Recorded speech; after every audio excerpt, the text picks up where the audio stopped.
Hello students, मैं सर्वेश कुमार वैश्य आप सभी का NIC ऑनलाइन क्लासेज में स्वागत करता हूं।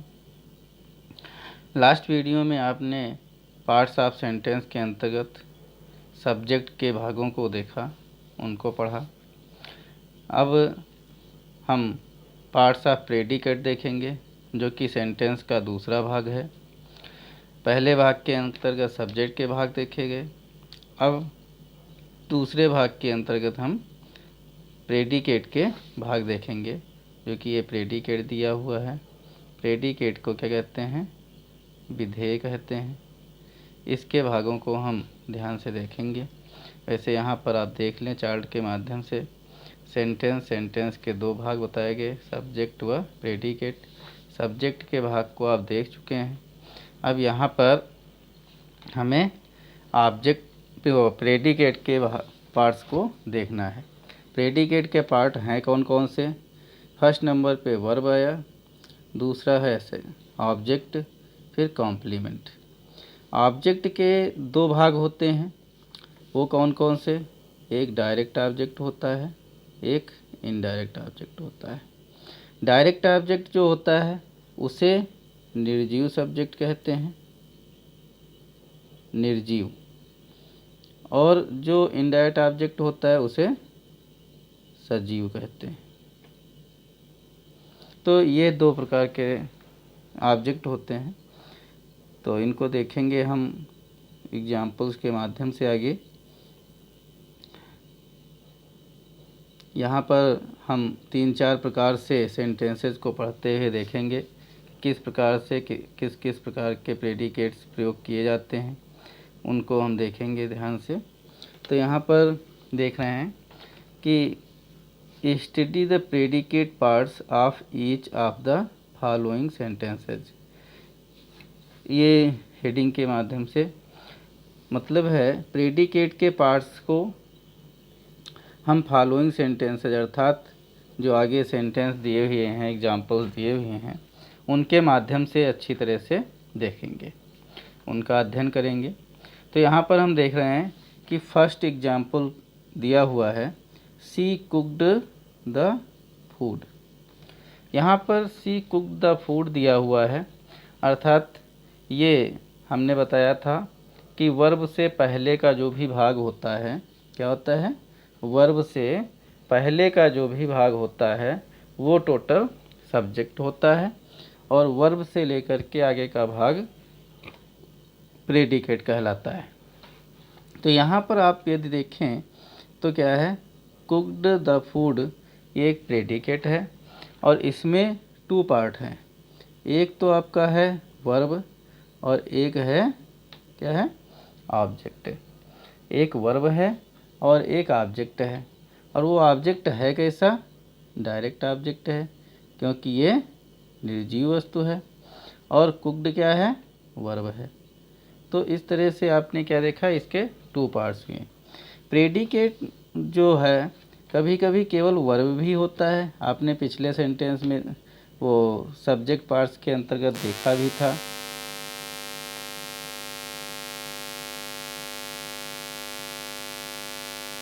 कि सेंटेंस था an old man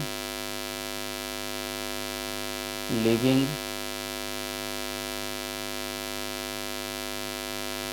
in our street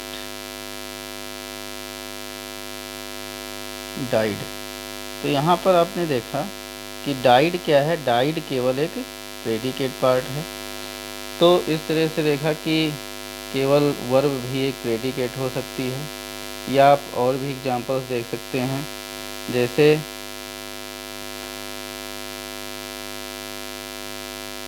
ही रैन, वो दौड़ा। तो रैन क्या है? एक प्रेडिकेट है, ठीक है। तो इस तरह से आपने देखा कि रैन जो है क्या है? प्रेडिकेट है। तो ओनली वर्ब ही हुई प्रेडिकेट, क्या हुई? वर्ब ही एक प्रेडिकेट हुई केवल। तो इस तरह से आप देख रहे हैं कि अकेली वर्ब भी एक प्रेडिकेट हो सकती है। और भी सेंटेंस हम देख सकते हैं। जैसे second sentence is he सैंग a song, he सैंग a song.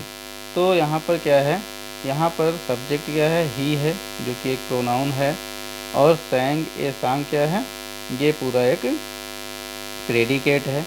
इसमें ये एक पार्ट वर्ब हो गया और दूसरा पार्ट क्या हो गया, ऑब्जेक्ट हो गया। तो ये वर्ब है और ये ऑब्जेक्ट है। इस तरह से ये 2 पार्ट्स हुए सेंटेंस के। नेक्स्ट सेंटेंस देखें, उसमें क्या बताया गया है। इसमें आप देख सकते हैं दिया है ही सैंग मी ए सॉन्ग। क्या दिया है, ही सैंग मी ए सॉन्ग। अब यहाँ पर देखें ही क्या है, ही सब्जेक्ट है, ही क्या है, सब्जेक्ट। सब्जेक्ट के पार्ट्स आप पढ़ चुके हैं। यहाँ पर देखने की बात है कि यहाँ पर 3 पार्ट दिख रहे हैं, 1 2 एंड 3। ये पूरा एक प्रेडिकेट है। क्या है, ये पूरा एक प्रेडिकेट है। ठीक है, इसके 3 भाग हैं। पहला है वर्ब, सेकंड है इनडायरेक्ट ऑब्जेक्ट, और थर्ड है डायरेक्ट ऑब्जेक्ट। ठीक है, तो ये रूप आपने देखा कि प्रेडिकेट के 3 पार्ट्स यहाँ पर दिखाए गए। एक है वर्ब, दूसरा इनडायरेक्ट ऑब्जेक्ट और तीसरा डायरेक्ट ऑब्जेक्ट। यहीं पर इसी का जो दूसरा रूप देखें हम, तो यहाँ पर क्या है, इसको हम देखें तो क्या प्रकट होता है। यहाँ पर 4th सेंटेंस जो है ही सैंग ए सॉन्ग फॉर मी। अब यहाँ पर था ही सैंग मी ए सॉन्ग, उसने मेरे लिए गीत गाया। अब यहाँ पर क्या है, उसने एक गीत गाया किसके लिए, मेरे लिए। तो यहाँ पर ही क्या है, यहाँ पर भी ही जो है वो सब्जेक्ट है, और ये जो और भाग से हैं, पार्ट्स हैं, ये पूरा एक प्रेडिकेट है। प्रेडिकेट है, और प्रेडिकेट के पार्ट जो हैं ये क्या हैं, एक तो वर्ब हो गया। अब यहाँ पर क्या हो गया, ये पहले आ गया डायरेक्ट ऑब्जेक्ट, ये इनडायरेक्ट ऑब्जेक्ट बाद में गया। आपको बताया गया था कि यदि डायरेक्ट ऑब्जेक्ट पहले आता है और इनडायरेक्ट बाद में आता है तो बीच में टू या फॉर लगाते हैं। अब यहाँ पर कहा ही सैंग ए सॉन्ग, उसने गीत गाया, तो फॉर मी मेरे लिए गाया। अब लिए आ गया, के लिए, किसी के लिए, तो किसका प्रयोग होता है, फॉर का प्रयोग होता है। तो ये ध्यान देने की बात है, जब किसी को आ जाए तो टू का, और किसी के लिए आ जाए तो फॉर का। आगे सेंटेंस में देखें, Rahul gave me a book, Rahul ने मुझे एक पुस्तक दी। तो यहाँ पर ये जो है प्रेडिकेट है, इसका ये वर्ब हो गई, ये इनडायरेक्ट ऑब्जेक्ट हो गया, ये डायरेक्ट ऑब्जेक्ट हो गया। इसी का दूसरा जो सेंटेंस आप देखें तो ये बदला हुआ रूप है। यहाँ पर क्या है, Rahul gave a book to me. तो यहाँ पर भी ये प्रेडिकेट ये पूरा हुआ। इसके ये 3 भाग हुए। क्या, एक तो वर्ब हो गया, दूसरा डायरेक्ट ऑब्जेक्ट हो गया, और ये तीसरा जो है ये इनडायरेक्ट ऑब्जेक्ट हो गया। तो यहाँ पर ये देखें तो इनडायरेक्ट ऑब्जेक्ट हो गया। इसके बीच में क्या है, अब यहाँ पर देखिए के लिए नहीं आ रहा है, Rahul gave a book, Rahul ने एक पुस्तक दी, किसको दी, यहाँ पर को आ गया। जब को आ गया तो को के लिए क्या लगाते हैं, टू लगाते हैं, क्या आ जाए, को। ठीक है, तो यहाँ पर जब को आ गया तो उसके लिए टू लगाया गया कि राहुल ने एक पुस्तक दी, किसे दी, मुझे दी। ये इनडायरेक्ट ऑब्जेक्ट है। तो इस तरह से आपने देखा कि कहाँ पर टू का प्रयोग हुआ और कहाँ पर फॉर का प्रयोग हुआ। और भी आप देखें कि मधु हेल्प्ड सुरेश। अब यहाँ पर दोनों देखिए नाउन है, मधु भी सब्जेक्ट है और सुरेश ऑब्जेक्ट के स्थान पर प्रयुक्त हुआ है। मधु ने सुरेश की सहायता की।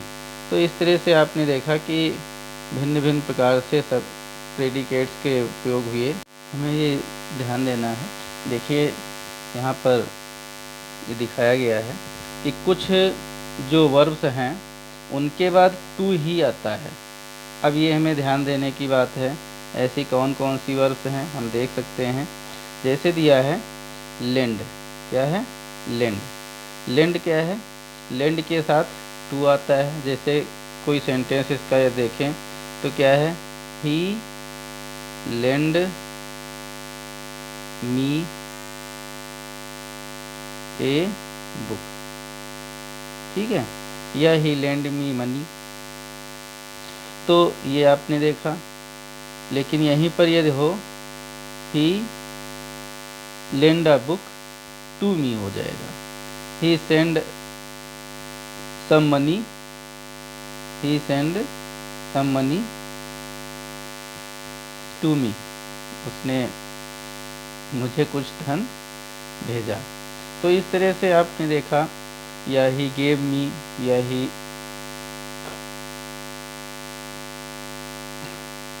और नेक्स्ट देखें कि कुछ मुख्य क्रियाएं ऐसी होती हैं जिनके अंतर्गत, जिनके बाद जो है फॉर का ही प्रयोग होता है। वो कौन सी हैं, जैसे यहाँ पर आप देख सकते हैं मेक है, डू है, ब्रिंग है, बाई है, सिंग है, कुक है, बिल्ड है, या फिर कलेक्ट है, कॉल है, अर्न है, फाइंड है, गेट, गैदर, लीव, ऑर्डर। ये जो वर्ब्स हैं इनके लिए क्या होता है, इनके बाद में हमें क्या प्रयोग करना होता है, फॉर का ही प्रयोग करना होता है। हम एक दो एग्जाम्पल्स भी देख सकते हैं। जैसे कहा she bought a ball for us, क्या कहा, she bought a ball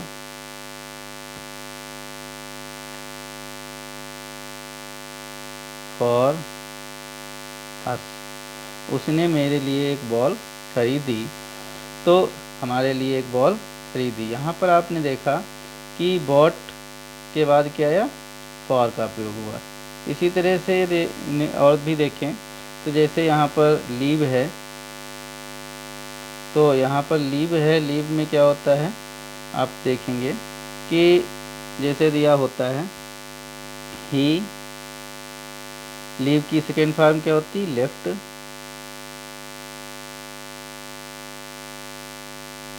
for Delhi.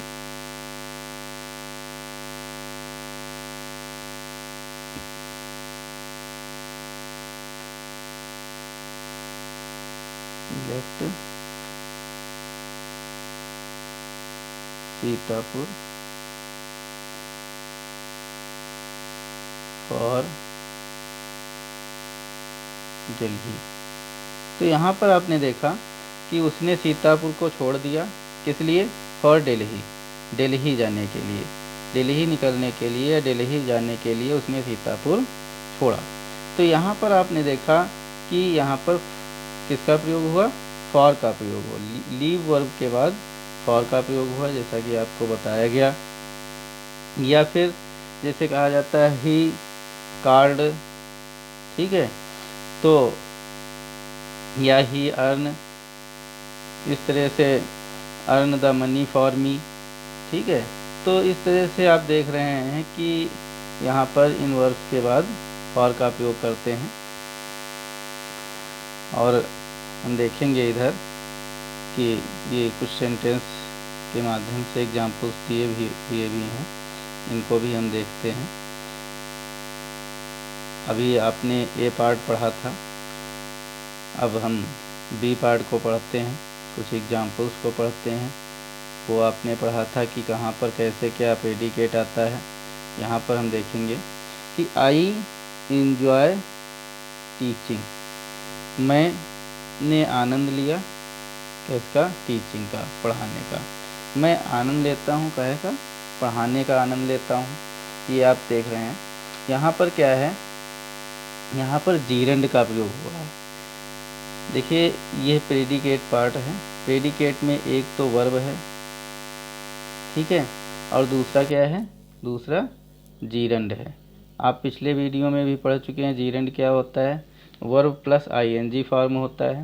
इसी तरह से यहाँ पर भी Mukesh admitted taking the money, ठीक है। तो यहाँ पर क्या है, मुकेश ने स्वीकार किया, वर्ब हो गई, एडमिटेड क्या हो गया, वर्ब हो गई, टेकिंग क्या है, जीरंड है, और मनी क्या है, मनी जो है वो क्या है, ये नाउ वो ऑब्जेक्ट है। तो इस तरह से आपने देखा कि टेकिंग जो है जीरंड है, तो जीरंड क्या कर रही है, जीरंड ऑब्जेक्ट का कार्य कर रही है, और ये मनी जो है, मनी उसका कॉम्प्लीमेंट है। तो इस तरह से नेक्स्ट सेंटेंस भी आप देख सकते हैं, सी डिसलाइक्ड स्मोकिंग, सी डिसलाइक्ड स्मोकिंग, वो जो है डिसलाइक करती है, अर्थात पसंद नहीं करती है, किस चीज़ को, स्मोकिंग को पसंद नहीं करती। तो क्या हो गया, सी डिसलाइक्ड स्मोकिंग, सी तो सब्जेक्ट हो गया, क्या हो गया, सब्जेक्ट, और ये पूरा पार्ट प्रेडिकेट हो गया। प्रेडिकेट के अंतर्गत डिसलाइक्ड क्या है, वर्ब है, और ये क्या है, जीरंड, स्मोकिंग जीरंड हो गई। तो यहाँ पर आप देख रहे हैं जीरंड जो है ऑब्जेक्ट के रूप में प्रयोग किया जा रहा है। नेक्स्ट सेंटेंस देखेंगे तो यहाँ पर भी आपको दिखाया गया है क्या, कि he stopped playing the game. अब यहाँ पर क्या है, हाँ एक चीज़ ध्यान देने की बात है कि कभी कभी ऐसा होता है कि जो जीरंड भी प्रयोग हो जाता है और इन्फिनेटिव भी प्रयोग हो जाता है उसी स्थान पर, लेकिन दोनों के अर्थ में परिवर्तन हो जाता है। जैसे यहाँ पर ये दोनों सेंटेंस आपके सामने प्रस्तुत हैं कि he stopped playing the game, तो इसका भी ये प्रेडिकेट और पूरा पार्ट है, इसमें ये वर्ब है, ये जीरंड है, ठीक है। तो ये आप देखें, ये वर्ब, ये जीरंड है, ठीक है। और यहाँ पर ये दूसरे सेंटेंस में देखें तो ये स्टॉप्ड वर्ब है और ये इन्फिनेटिव है, ठीक है। इन्फिनेटिव आप पिछले में पढ़ चुके हैं, to plus verb first form क्या होती है, इन्फिनेटिव होती है, और verb plus ING form gerund होता है। तो यहाँ पर दोनों के अर्थ में यदि देखें तो दोनों में अंतर है। कहा he stopped playing the game, उसने स्टॉप्ड प्लेइंग द गेम, उसने खेल खेलना बंद कर दिया, ठीक है, उसने खेल खेलना बंद कर दिया, स्टॉप कर दिया, रोक दिया। लेकिन यही दूसरे सेंटेंस में देखें तो वो रुक गया, किस लिए, खेलने के लिए, द गेम, उसने वह गेम खेलने के लिए रुक गया, वह खेल खेलने के लिए रुक गया।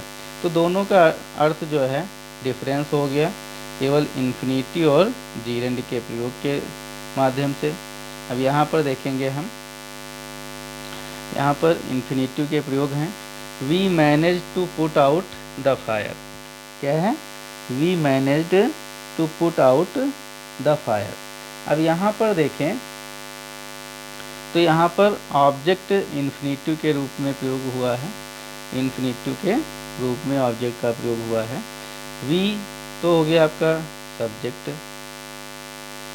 और ये पूरा पार्ट प्रेडिकेट है, क्या है, प्रेडिकेट, ठीक है।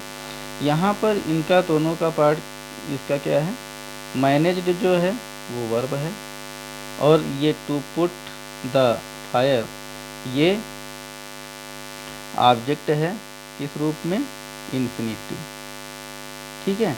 तो ये इन्फिनेटिव ऑब्जेक्ट हो गया। नेक्स्ट सेंटेंस देखें तो उसमें भी दिखाया गया है यही, क्या, जैसे यहाँ पर देख रहे हैं, they decided to play, they verb subject हो गया, और डिसाइडेड टू प्ले ये प्रेडिकेट हो गया, ठीक है। इसके पार्ट जो हो गए ये वर्ब है, और टू प्ले क्या है, ये इन्फिनेटिव है, ठीक है। तो इस तरह से इन्फिनेटिव ऑब्जेक्ट हो गया, ठीक है। तो इस तरह से आपने देखा कि इन्फिनेटिव का प्रयोग जो है ऑब्जेक्ट के रूप में हुआ, जीरेंड का प्रयोग ऑब्जेक्ट के रूप में हुआ। तो एक तो नाउन का ऑब्जेक्ट के रूप में प्रयोग हुआ, किसी थिंग, पर्सन या प्लेस के को भी ऑब्जेक्ट के रूप में प्रयोग किया गया। और यहाँ पर आपने देखा कि जीरेंड या इन्फिनेटिव का प्रयोग भी ऑब्जेक्ट के रूप में हुआ। और भी हम तीसरे पार्ट के रूप में देखेंगे, ये आपका जो सी पार्ट है। अभी आपने ए बी के अंतर्गत पढ़ा, पहले आपने नाउन को पढ़ा ऑब्जेक्ट के रूप में, उसमें किसी वस्तु, सब्जेक्ट, कोई पर्सन भी था या कोई प्रोनाउन या कोई नाम ही था ऑब्जेक्ट के रूप में। यहाँ पर जीरेंड और इन्फिनेटिव को देखा। अब यहाँ पर हमें और देखना है कि अब किसका प्रयोग होता है जो कि ऑब्जेक्ट के रूप में है, ऑब्जेक्टिव कॉम्प्लीमेंट के रूप में है। तो हम देखते हैं कि यहाँ पर एग्जाम्पल्स दिए हुए हैं कि किस किस का प्रयोग हुआ ऑब्जेक्ट के या कॉम्प्लीमेंट के रूप में। तो यहाँ पर देखें, दे इलेक्टेड, द नहीं, यहाँ पर दे होगा, दे इलेक्टेड मी प्रेसिडेंट। उन्होंने, ये क्या हो गया, ये सब्जेक्ट है, उन्होंने इलेक्ट किया, इलेक्ट मतलब चुनना, उन्होंने चुना, क्या चुना, ये वर्ब है। और मी क्या है, मी एक ऑब्जेक्ट है जिसे इनडायरेक्ट ऑब्जेक्ट भी कहते हैं, ऑब्जेक्ट है। और प्रेसिडेंट क्या है, प्रेसिडेंट भी ऑब्जेक्ट है, लेकिन ऑब्जेक्ट है क्या है, ऑब्जेक्ट भी किस रूप में है, एक कॉम्प्लीमेंट के रूप में है। ठीक है, तो कॉम्प्लीमेंट ऑब्जेक्ट है। और ये है क्या, प्रेसिडेंट, ये नाउन है। ठीक है, तो इस तरह से आपने देखे इसके कितने रूप हुए। ये दे हो गया subject, collected verb, elected verb हो गया, मी ऑब्जेक्ट है, और प्रेसिडेंट भी ऑब्जेक्ट के रूप में है, लेकिन है क्या, कॉम्प्लीमेंट, जो कि एक नाउन है। कि उन्होंने मुझे चुना, क्या चुना, प्रेसिडेंट चुना। तो ये क्या हो गया, कॉम्प्लीमेंट ऑब्जेक्ट हो गया। नेक्स्ट है, Ramesh painted the house green. अब यहाँ पर देखें कि Ramesh painted the house green, Ramesh subject दिया हुआ है, क्या दिया है, सब्जेक्ट दिया हुआ है। पेंटेड द हाउस ग्रीन, ये पूरा आपका प्रेडिकेट है। यहाँ पर पेंटेड क्या है, पेंटेड एक वर्ब है, द हाउस क्या है, ये ऑब्जेक्ट है। अब यहाँ पर ये क्या है, ये एक कॉम्प्लीमेंट है। और कॉम्प्लीमेंट है कैसा, ये एक एडजेक्टिव है। क्यों, ग्रीन, ये पिंक, पिंक, ग्रीन कहें, पिंक कहें, कोई भी कलर होता है, कलर ये सब जो है हाउस की क्वालिटी को दर्शा रहे हैं, तो जो क्वालिटी को दर्शाता है वो एडजेक्टिव कहलाता है। ठीक है, तो ये पिंक क्या हो गया, पिंक एक एडजेक्टिव है और है किस रूप में, कॉम्प्लीमेंट के रूप में है, जो कि ये पूर्ण कर रहा है, कॉम्प्लीमेंट पूरक कहलाता है। नेक्स्ट सेंटेंस में देखें तो इसमें भी आप देखें क्या है, आई गॉट प्रोग्राम चेंज्ड, क्या है, आई गॉट प्रोग्राम चेंज्ड, मैंने पाया कि प्रोग्राम क्या है, चेंज्ड है, परिवर्तित हो गया, बदल गया। आई सब्जेक्ट है, प्रेडिकेट ये है पूरा पार्ट, गॉट वर्ब है, और प्रोग्राम क्या है, प्रोग्राम जो है ऑब्जेक्ट है। ये चेंज्ड क्या है, चेंज्ड एक कॉम्प्लीमेंट है, और कॉम्प्लीमेंट यहाँ पर है कैसा, किस रूप में है, तो ये जो चेंज्ड है ये पास्ट पार्टिसिपल है, क्या है, पास्ट पार्टिसिपल है। पास्ट पार्टिसिपल होता क्या है, past participle verb third form होती है। तो चेंज्ड क्या है, चेंज्ड वर्ब थर्ड फॉर्म है। तो जो वर्ब थर्ड फॉर्म है ये क्या है, ये कॉम्प्लीमेंट है, यहाँ पर पास्ट पार्टिसिपल जिसे कहते हैं। यहाँ पर आप देखें नेक्स्ट सेंटेंस में, यहाँ पर क्या बताया गया, नेक्स्ट सेंटेंस में, they made me captain of the team, उसने मुझे कैप्टन बनाया, किसका, टीम का। तो उन्होंने बनाया, उन्होंने बनाया, क्या बनाया, मुझे कैप्टन बनाया, किसका, टीम का। तो दे सब्जेक्ट देख रहे हैं, made me captain of the team, उन्होंने मुझे कैप्टन, कैप्टन मतलब कप्तान चुना, काहे का, टीम का। तो यहाँ पर मेड क्या है, मेड वर्ब हुई, मी क्या है, ऑब्जेक्ट हुआ, ठीक है। और फिर कह रहा है क्या बनाया, कैप्टन ऑफ द टीम। तो यहाँ पर क्या है, ये कैप्टन ऑफ द टीम ये कॉम्प्लीमेंट है, क्या है, कॉम्प्लीमेंट। और कॉम्प्लीमेंट है किसका, किसके रूप में कॉम्प्लीमेंट ये बन रहा है, किस रूप में, तो ये एक नाउन फ्रेज है, नाउन फ्रेज है, ठीक है। तो ये एक नाउन फ्रेज हुआ, ये क्यों, captain of the team, captain एक नाउन है, ऑफ द टीम, टीम का कप्तान चुना गया, उसे बनाया गया। तो ये जो है नाउन का कार्य कर रहा है और कुछ शब्द पूर्ण मिलकर के कार्य कर रहे हैं। तो जब कहा गया है कुछ शब्दों का वह समूह जिसका सब्जेक्ट हो भी सकता है और नहीं भी, किंतु वर्ब नहीं होती, वो अपना लगभग पूर्ण अर्थ देता है किंतु पूर्ण अर्थ नहीं देता है, वो फ्रेज कहलाता है। तो यहाँ पर नाउन फ्रेज के रूप में ये ऑब्जेक्ट का प्रयोग, कॉम्प्लीमेंट का प्रयोग हुआ। नेक्स्ट सेंटेंस हम देखें, I consider Sita very intelligent. कहा आई कंसीडर, मैं मानता हूँ कि सीता जो है वेरी इंटेलिजेंट है, वो बहुत इंटेलिजेंट है, बहुत बुद्धिमान है। तो यहाँ पर मेरा मानना है, किसका मानना है, मेरा मानना है, मैं मानता हूँ, ये क्या है, कंसीडर क्या है, वर्ब, और सीता क्या है, सीता जो है वो ऑब्जेक्ट है, ठीक है। और यहाँ पर वेरी इंटेलिजेंट क्या है, ये एक एडजेक्टिव फ्रेज है, क्या है, एडजेक्टिव फ्रेज है, और जो कि किस रूप में प्रयोग हुआ है, ये एक कॉम्प्लीमेंट के रूप में प्रयोग हुआ है। और यहाँ पर एडजेक्टिव फ्रेज क्यों कहा गया, यहाँ पर भी ये देखें तो वेरी और इंटेलिजेंट दो शब्दों के माध्यम से इसके विषय में बताया जा रहा है, इस सेंटेंस को पूरा कर रहा है और ये एडजेक्टिव का कार्य कर रहा है। इंटेलिजेंट, इंटेलिजेंट एडजेक्टिव है, वेरी इंटेलिजेंट बहुत ही बुद्धिमान है, तो ये एडजेक्टिव का कार्य कर रहा है शब्द, तो ये एडजेक्टिव का फ्रेज हो गया। नेक्स्ट देखें, फोर्थ पार्ट के अंतर्गत उसमें क्या बताया गया कि दिस इज अ बुक, क्या बताया गया, दिस इज अ बुक, ठीक है।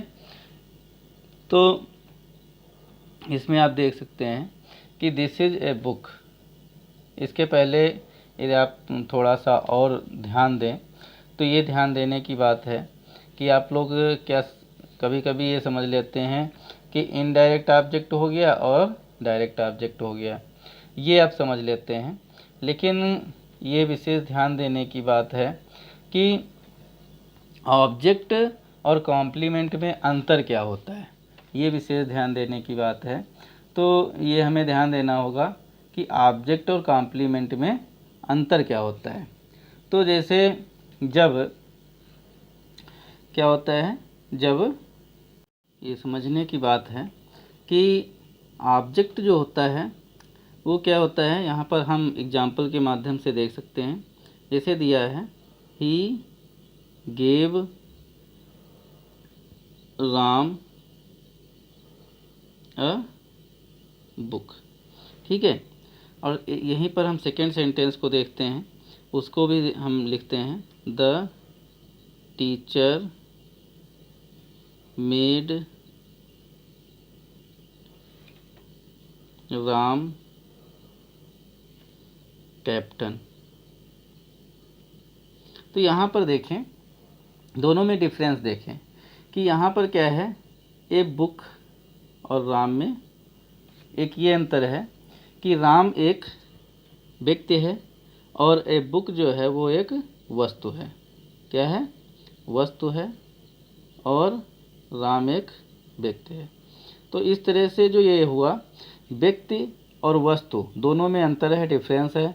तो यहाँ पर ये एक ऑब्जेक्ट हुआ और ये राम क्या हुआ, ये इनडायरेक्ट ऑब्जेक्ट हुआ, ये डायरेक्ट ऑब्जेक्ट हो गया।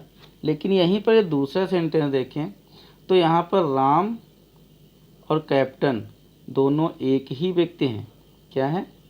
एक ही व्यक्ति है। ठीक है, तो जब एक ही व्यक्ति है तो ये राम ऑब्जेक्ट हुआ और कैप्टन क्या हुआ? ये कॉम्प्लीमेंट हो गया। तो इस अंतर को हमें समझना होगा कि जब एक ही वस्तु हो, एक ही व्यक्ति के विषय में दोनों सब्जेक्ट आ रहे हों, तो दूसरा जो शब्द होगा वो ऑब्जेक्ट तो होगा, लेकिन ऑब्जेक्ट कॉम्प्लीमेंट के रूप में होगा। और यहाँ पर जो होगा ये जिसमें एक तो पर्सन है, व्यक्ति है, दूसरी वस्तु है, अंतर है, मतलब ऑब्जेक्ट से डिफरेंस है, वहाँ पर वो ऑब्जेक्ट होगा। और हमने आपको बताया ही है कि इन्फिनिटी और जीरेंड का भी ऑब्जेक्ट के रूप में प्रयोग कर सकते हैं। यहाँ पर हम इनको देखेंगे, जो कि आगे पार्ट 4 के रूप में दिए हुए हैं कि यहाँ पर कुछ ऐसे भी शब्द होते हैं जो कि इज के कॉम्प्लीमेंट के रूप में प्रयोग होते हैं, अर्थात बी वर्ब के कॉम्प्लीमेंट के रूप में प्रयुक्त होते हैं। वो नाउन भी हो सकते हैं, वो एडजेक्टिव भी हो सकते हैं, और वो एडवर्ब भी हो सकते हैं। इस तरह से कॉम्प्लीमेंट के कार्य के रूप में ये प्रयुक्त होते हैं। जैसे यहाँ पर हम देख रहे हैं, दिस इज ए बुक। क्या है? This is a book. तो दिस यहाँ पर क्या है? ये सब्जेक्ट है। इज ए बुक, इज जो कि आप देख रहे हैं ये वर्ब है, और बुक क्या है? बुक एक नाउन है, और ये नाउन किस रूप में प्रयोग हुआ है? कॉम्प्लीमेंट के रूप में। किसके रूप में हुआ है? कॉम्प्लीमेंट के रूप में। तो इस तरह से आपने देखा। नेक्स्ट सेंटेंस देखें, जैसे दिया है मुकेश इज ब्रेव। क्या दिया है? Mukesh is brave. अब यहाँ पर देखें क्या है? मुकेश सब्जेक्ट है, इज क्या है? बी वर्ब है, बी वर्ब अर्थात वर्ब। ठीक है, और यहाँ पर ब्रेव है, ब्रेव एडजेक्टिव है। तो एडजेक्टिव क्या है? कॉम्प्लीमेंट के रूप में प्रयोग हुआ। Third sentence is this book is in bag. तो this book is in bag, यहाँ पर देख रहे हैं आप कि यहाँ पर भी ये इज जो है ये तो वर्ब हो गई, और इन द बैग ये इज के विषय में बता रहा है। ये कॉम्प्लीमेंट, कैसा कॉम्प्लीमेंट? एडवर्बियल कॉम्प्लीमेंट हो गया, एडवर्बियल कॉम्प्लीमेंट। तो इस तरह से आपने देखा कि भिन्न भिन्न प्रकार से ये सेंटेंस हैं, इनके एग्जाम्पल्स आपने देखे। अभी आपने बी वर्ब के कॉम्प्लीमेंट के रूप में देखे। यहाँ पर आप देख सकते हैं क्या कि बी वर्ब जो है उसके साथ प्रायः सदैव क्या आता है? वो हमेशा कॉम्प्लीमेंट ही आता है। क्या आता है? सदैव कॉम्प्लीमेंट ही आता है, पूरक ही आता है। और भी देखें, बी वर्ब के अतिरिक्त भी कुछ वर्ब्स हैं, जैसे बिकम है, सीम है, लुक है, एपियर है, स्मेल है, टेस्ट है, ये आदि वर्ब्स हैं। इनके बाद जो है हमेशा कॉम्प्लीमेंट का ही प्रयोग किया जाता है, कॉम्प्लीमेंट ही होता है। वो नाउन भी हो सकता है, कोई एडजेक्टिव भी हो सकता है, एडवर्ब भी हो सकता है, नाउन वो फ्रेज भी हो सकता है, एडजेक्टिव फ्रेज हो सकता है, एडवर्बियल फ्रेज हो सकता है, और कुछ भी हो सकता है। इस तरह से कॉम्प्लीमेंट के रूप में ये प्रयुक्त होते हैं। ये जो वर्ड्स बताई गई आपको, इनके बाद कॉम्प्लीमेंट का ही प्रयोग होता है। तो यहाँ पर हम देखें, जैसे दिया है मुकेश बिकेम ए टीचर। तो मुकेश क्या है? Mukesh became a teacher. Mukesh जो है वो एक टीचर बन गया। तो यहाँ पर देखें, ये पूरा प्रेडिकेट है, बिकेम वर्ब है। अब टीचर जो है एक नाउन है। क्या है? नाउन है, इसका कॉम्प्लीमेंट के रूप में प्रयोग हुआ। इसी तरह से नेक्स्ट सेंटेंस देखें, रेशमा सीम्स नर्वस। नर्वस मतलब असहाय प्रतीत हो रही है। तो नर्वस क्या है? नर्वस एडजेक्टिव है, तो ये एडजेक्टिव के रूप में ये कॉम्प्लीमेंट हुआ। और देखें कि यहाँ पर ये दिखाया जा रहा है कि this mango tests sweet. This mango ये सब्जेक्ट हो गया, टेस्ट्स स्वीट। तो टेस्ट क्या है? टेस्ट एक वर्ब है, टेस्ट मतलब स्वाद दिखाई प्रतीत होता है। कैसा? स्वीट। स्वीट एक कॉम्प्लीमेंट के रूप में है, और कॉम्प्लीमेंट है क्या? ये एक एडजेक्टिव है कि यहाँ पर मैंगो की विशेषता को दिखाया जा रहा है कि ये मधुर है, मीठा है। यहाँ पर देखें, your book was here. Here क्या है? हियर एक एडवर्ब है। क्या है? एडवर्ब है। हियर जो है वो एडवर्ब है, और वाज तो जानते हैं कि वर्ब है। तो इस तरह से आपने देखा एडवर्ब जो है एक कॉम्प्लीमेंट के रूप में प्रयुक्त हो रहा है। नेक्स्ट सेंटेंस देखें, the bridge is over the river. The bridge is over the river. ठीक है, तो यहाँ पर the bridge is over the river, तो यहाँ पर देखें रिवर, ओवर द रिवर, ये क्या है? ये जो है the bridge is over the river, तो ये क्या है? ये एक एडवर्बियल फ्रेज है। क्या है? एडवर्बियल फ्रेज है। एडवर्बियल फ्रेज है, और है क्या? ये एक कॉम्प्लीमेंट है, पूरक है। ठीक है, और इज क्या है? इज एक वर्ब है। तो आपने ये देखा कि किस तरह से इनका प्रयोग होता है, एक कॉम्प्लीमेंट के रूप में, एक ऑब्जेक्ट के रूप में। प्रेडिकेट पार्ट्स क्या हैं? ठीक है, प्रेडिकेट के कौन कौन से पार्ट्स होते हैं, ये सब आपने देखे। इसका सही से अध्ययन करें, समझें, प्रयोग करें। ठीक है, इनको हमें समझने की बहुत ही आवश्यकता है, क्योंकि हम उस सिलेबस के अंतर्गत इसमें रीऑर्डरिंग सेंटेंसेज आते हैं 2 नंबर के। तो बस उसमें करना क्या होता है, शब्दों को सही क्रम में रखना होता है सेंटेंस के रूप में, जिससे कि उसका सही अर्थ निकले। तो ये विशेष महत्व रखता है, और इन्हीं पे आधारित हम आगे स्टोरी वगैरह सही से क्रम के अनुसार बनाते हैं। यदि हमें सब्जेक्ट और ऑब्जेक्ट का ही ज्ञात नहीं होगा तो हम सेंटेंस को बना नहीं सकते हैं, लिख नहीं सकते हैं, सही से प्रयोग नहीं कर सकते हैं। ओके, चैनल को सब्सक्राइब करें, वीडियो को लाइक करें व कमेंट करें। धन्यवाद। Thanks for watching video. मैं आशा करता हूँ कि आप सभी सुरक्षित होंगे, घर पे होंगे, और जो सरकार के लॉकडाउन के नियम हैं उनका सभी पालन कर रहे होंगे। धन्यवाद।